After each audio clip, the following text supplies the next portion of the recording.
ಎಲ್ಲರಿಗೂ ನಮಸ್ಕಾರ. ಇವತ್ತು ನಮ್ಮ ಏರ್ ಟ್ರಾನ್ಸ್ಪ್ಲಾಂಟೇಷನ್ ದಲ್ಲಿ ಟಾಪಿಕ್ ಏನಂದ್ರೆ, ಈ ಪೇಷಂಟ್ಗೆ ನಾವು ಟ್ರಾನ್ಸ್ಪ್ಲಾಂಟ್ ಮಾಡಿದ್ವಿ. ಒಳ್ಳೆ ರಿಸಲ್ಟ್ಸ್ ನಾವು ಪ್ಲಾನ್ ಮಾಡಿ, ಒಳ್ಳೆ ಸರ್ಜರಿ ಪ್ಲಾನ್ ಮಾಡಿ ಒಳ್ಳೆ ರಿಸಲ್ಟ್ಸ್ ಬರತರ ಮಾಡಿದ್ವಿ. ಹೌ ಇಟ್ ಇಸ್ ಪಾಸಿಬಲ್, ಆ ಥರ ಹೆಂಗೆ ಪಾಸಿಬಲ್ ಆಗುತ್ತೆ ಅಂತ ಅದ್ರ ಬಗ್ಗೆ ಡಿಸ್ಕಸ್ ಮಾಡೋಣ ಅಂತ ವಿಡಿಯೋ ಮಾಡಿದ್ವಿ.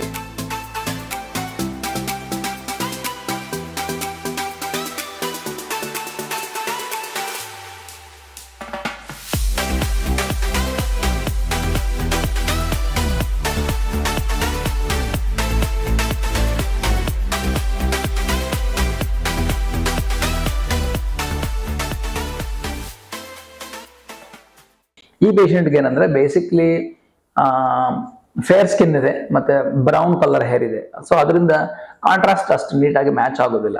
ಸೊ ಆ ಥರ ಪೇಷಂಟ್ಗಳಿಗೆ ನಾವು ಏನ್ ಇಂಪಾರ್ಟೆಂಟ್ ಸ್ಟೆಪ್ಸ್ ನಾವು ತಗೋಬೇಕು ಅಂದ್ರೆ, ಸರ್ಜರಿ ಮಾಡುವಾಗ ಎಲ್ಲರಿಗೂ ಒಂದೇ ಥರ ಸರ್ಜರಿ ಮಾಡಿದ್ರೆ ರಿಸಲ್ಟ್ಸ್ ಬರೋದಿಲ್ಲ. ಸೊ ಅದಕ್ಕಾಗಿ ಒಬ್ಬೊಬ್ಬರು ಪೇಷಂಟ್ಗೆ ಒಬ್ಬೊಬ್ಬರ ಥರ ನಾವು ಹೆಡ್ ಸೈಜ್ ಇರ್ಬೋದು, ಸ್ಕಿನ್ ಕಲರ್ ಬೇರೆ ಇರ್ಬೋದು, ಮತ್ತೆ ಹೇರ್ ಕಲರ್ ಬೇರೆ ಇರ್ಬೋದು. ಅದೆಲ್ಲ ಮ್ಯಾಚ್ ಮಾಡಿ ಒಳ್ಳೆ ಪ್ಲಾನ್ ಮಾಡಿದ್ರೆ ಒಳ್ಳೆ ರಿಸಲ್ಟ್ಸ್ ಬರ್ತಾವಂತ ಕಾರಣಕ್ಕೋಸ್ಕರ ಈ ವಿಡಿಯೋ ನಾವು ಮಾಡಿದ್ವಿ. ವಿಡಿಯೋ ಅಂದ್ರೆ ನಾರ್ಮಲ್ ಟ್ರಾನ್ಸ್ಪ್ಲಾಂಟೇಷನ್ ಮಾಡೋ ಟೈಮ್ನಲ್ಲಿ ವಿಡಿಯೋ ಮಾಡ್ಬೋದು, ಬ್ಯಾಂಡೇಜ್ ಹಾಕೋ ಟೈಮ್ನಲ್ಲಿ ವಿಡಿಯೋ ಮಾಡ್ಬೋದು. ಯಾಕಂದ್ರೆ ಪ್ರೊಸೀಜರ್ 6 to 7 hours ಇರುತ್ತೆ. ಅದೆಲ್ಲ ವಿಡಿಯೋ ಮಾಡೋದು, ಅದೆಲ್ಲ ಪೇಷಂಟ್ಸ್ಗೆ ತೋರಿಸಿದ್ರೆ ಏನು ಯೂಸ್ ಇಲ್ಲ. ಬರೀ ಪೇಷಂಟ್ಸ್ಗೆ ರಿಸಲ್ಟ್ಸ್ ಬೇಕು. ರಿಸಲ್ಟ್ಸ್ ಅಂದ್ರೆ ಅರ್ಥ ಏನು? ಇವತ್ತು ಟ್ರಾನ್ಸ್ಪ್ಲಾಂಟೇಷನ್ ಮಾಡಿದ್ರೆ ಏರ್ ಟ್ರಾನ್ಸ್ಪ್ಲಾಂಟೇಷನ್ ನಲ್ಲಿ ಮಿನಿಮಮ್ 8 months ಆಗುತ್ತೆ ರಿಸಲ್ಟ್ಸ್ ಬರ್ಬೇಕಂದ್ರೆ. ಸೊ ಬಿಫೋರ್ ಅಂಡ್ ಆಫ್ಟರ್ ನಾವು ಇದೆಲ್ಲ ಇನ್ಫಾರ್ಮೇಶನ್ ತಗೊಂಡು ಒಂದು ವಿಡಿಯೋ ಮಾಡ್ಬೇಕಂದ್ರೆ 8 ತಿಂಗಳಾಗುತ್ತೆ. ಅದು ಒಂದೊಂದು ವಿಡಿಯೋ ಬ್ಯಾಕ್ ಸೈಡ್ ಬಹಳ ಎಫರ್ಟ್ ಇರುತ್ತೆ. ಯಾಕಂದ್ರೆ ರಿಸಲ್ಟ್ಸ್ ಬಂದಿಲ್ಲ ಅಂದ್ರೆ ವಿಡಿಯೋ ತೋರ್ಸಕ್ಕೆ ಅವಕಾಶನೇ ಇಲ್ಲ.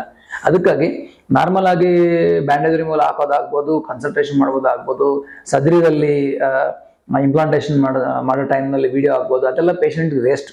ಅದು ಬೇರೆ ವಿಡಿಯೋ, ಇದು ಬೇರೆ ವಿಡಿಯೋ, ಎರಡು ಒಂದೇ ಅಂತ ಅನ್ಕೋಬೇಡಿ. ಬಿಫೋರ್ ಅಂಡ್ ಆಫ್ಟರ್ ರಿಸಲ್ಟ್ಸ್ ತೋರಿಸಿದ್ರೇನೆ ಅದು ಅಥೆಂಟಿಕ್. ಯಾಕಂದ್ರೆ ಒಂದು ಪೇಷಂಟ್ ಬರಬೇಕು, ಸರ್ಜರಿ ಮಾಡಬೇಕು, ಮತ್ತೆ ಫಾಲೋ ಅಪ್ ಮಾಡಿ ಆದ್ಮೇಲೆ ಲಾಸ್ಟ್ ರಿಸಲ್ಟ್ಸ್ ಬರುತ್ತೆ. ಇದೆಲ್ಲ ಸೇರಿಸಿ ಒಂದು ವಿಡಿಯೋ ಮಾಡಬೇಕಾದ್ರೆ ನಾವು ಅಟ್ಲೀಸ್ಟ್ ಒಂದು 8 ತಿಂಗಳು ಬೇಕಾಗುತ್ತೆ. ಅದಕ್ಕಾಗಿ ಈ ತರ ಫುಲ್ ವಿಡಿಯೋ ಇದ್ರೆ ಪೇಷಂಟ್ಗೆ ಇನ್ಫಾರ್ಮೇಶನ್ ಆಗುತ್ತೆ ಅಂತ ಉದ್ದೇಶ ಕಾರಣಕ್ಕಾಗಿ ಈ ವಿಡಿಯೋ ಮಾಡಿದ್ವಿ. ಈ ಪೇಷಂಟ್ದಲ್ಲಿ ಇಂಪಾರ್ಟೆಂಟ್ ಸ್ಟೆಪ್ಸ್ ಏನಂದ್ರೆ, ಫೇರ್ ಸ್ಕಿನ್ ಇದೆ ಮತ್ತೆ ಬ್ರೌನ್ ಹೇರ್ ಇದೆ. ಅದರಿಂದ ನಾವೇನ್ ಮಾಡಿದೀವಿ ಅಂದ್ರೆ, ಸ್ವಲ್ಪ ಹೇರ್ ಲೈನ್ ಮೇಲೆ ತಗೊಂಡು ಡೆನ್ಸಿಟಿ ಜಾಸ್ತಿ ಕೊಟ್ಟಿವಿ. ಇಂಪ್ಲಾಂಟೇಷನ್ ಒಬ್ಬೊಬ್ಬರಿಗೆ ಒಂದೊಂದು ತರ ಮಾಡಿದ್ವಿ. ಈ ಪೇಷಂಟ್ಗೆ ಹೈ ಡೆನ್ಸಿಟಿ ಕೊಡ್ಲೇಬೇಕು, ಇಲ್ಲ ಅಂದ್ರೆ ಅಷ್ಟು ಡೆನ್ಸಿಟಿ ಫೇರ್ ಸ್ಕಿನ್ಗೆ ಬ್ರೌನ್ ಸ್ಕಿನ್ ಮ್ಯಾಚ್ ಆಗೋದಿಲ್ಲ. ಅದೊಂದು ಮುಖ್ಯ ಇಂಪಾರ್ಟೆಂಟ್. ಮತ್ತೆ ಅವ್ರ ಫೇಶಿಯಲ್ ಪ್ರೊಫೈಲ್ ನೋಡ್ಬಿಟ್ಟು ಹೇರ್ ಲೈನ್ ಎಲ್ಲಿ ತಗೋಬೇಕು ಅಂತ ಡಿಸ್ಕಸ್ ಮಾಡಿ ಎಕ್ಸಾಕ್ಟ್ ಪ್ಲೇಸ್ ನಲ್ಲಿ ತಗೊಂಡಿದ್ವಿ. ಅದರಿಂದ ಒಳ್ಳೆ ರಿಸಲ್ಟ್ಸ್ ಬಂದಿದೆ.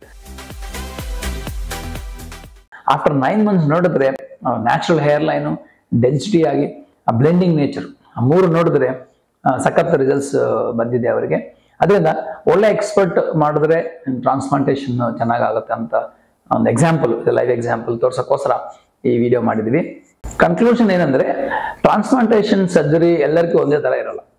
ಬಹಳ ಫ್ಯಾಕ್ಟರ್ಸ್ ಡಿಪೆಂಡ್ ಆಗುತ್ತೆ. ಆಲ್ರೆಡಿ ಡಿಸ್ಕಸ್ ಮಾಡಿ ಬಹಳ ವಿಡಿಯೋಸ್ ಮಾಡಿದೀವಿ ಅದ್ರ ಬಗ್ಗೆ. ಬಟ್ ಇನ್ನೊಂದೇನಂದ್ರೆ, ಹೆಡ್ ಸೈಜ್ ಮೇಲೆ ಡಿಪೆಂಡ್ ಆಗ್ಬೋದು, ಮತ್ತೆ skin colour, hair colour, facial profiles ಅವ್ರದ್ದೆಲ್ಲ ನೋಡ್ವಿ. ಒಬ್ಬೊಬ್ಬರು ಪೇಷಂಟ್ ಒಂದೊಂದು ತರ, ಒಬ್ಬೊಬ್ರದ್ದು ಒಂದು ಡಿಫ್ರೆಂಟ್ ಕ್ವಶನ್ ಪೇಪರ್. ಸೊ ಅದರಿಂದ ನಾವು ಸರ್ಜನ್ಸ್ ನೋಡ್ಬಿಟ್ಟು ಈ ಪೇಷಂಟ್ಗೆ ಈ ತರ ಮಾಡಿದ್ರೆ ಚೆನ್ನಾಗಿ ಬರುತ್ತೆ ಅಂತ ಒಂದು ಐಡಿಯಾ ಕೊಟ್ಬಿಟ್ಟು ಪೇಷಂಟ್ ಹತ್ರ ಡಿಸ್ಕಸ್ ಮಾಡಿ ಅವ್ರ ಫ್ಯೂಚರ್ ಹೇರ್ ಫಾಲ್ ಹೆಂಗಿರುತ್ತೆ ಅಂತ ಯೋಚನೆ ಮಾಡಿ ದೆನ್ ಟ್ರಾನ್ಸ್ಪ್ಲಾಂಟೇಷನ್ ನಾವು ಡಿಸೈನ್ ಮಾಡಿ ಇಂಪ್ಲಾಂಟ್ ಮಾಡಿದ್ವಿ. ಸೊ ಆ ಥರ ವಿಡಿಯೋಕ್ಕೋಸ್ಕರ ನಮ್ದು ಚಾನಲ್ ನೋಡ್ತಾ ಇರಿ. ಯಾಕಂದ್ರೆ ವೀಕ್ಲಿ ಒಂದು ವಿಡಿಯೋಸ್ ವಿತ್ ರಿಸಲ್ಟ್ಸ್ ನಾವು ಹಾಕ್ತೀವಿ.